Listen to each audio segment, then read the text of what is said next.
কি হৈছে ইয়াত? আমি আছিলোঁ ইয়াত হঠাৎ কৰি মানে ইয়াত আগুন জ্বলি আছে বহুত, মানে ইমান ভয়াৱহ ইয়াত আগুন জ্বলি আছিল। আমিতো বহুত ভয় খাইছোঁ। মিনিমাম 10 মিনিটমান আগুন আছিলে ইয়াত। আগুনখন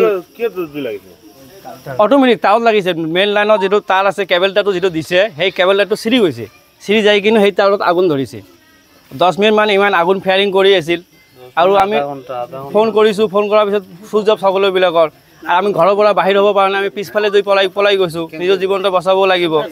তাৰপিছত বাহিৰৰ মানুহবিলাকে যাই কিনে ফ্ৰিজটো বন্ধ কৰি দিয়াৰ পিছতহে লাইনটো বন্ধ হ'ল।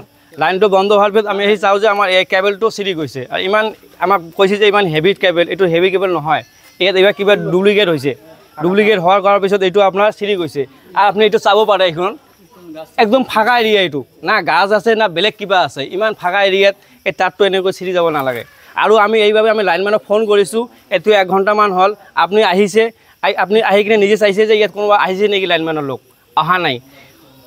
ইমান বাৰী আছিল, অলপমান গোটাই বাৰী জালেহেঁতেন, কিন্তু লাইনমেনে এইটো গুৰুত্ব নিদিয়ে। আৰু এইটো তাৰত তদন্ত হ'ব লাগে।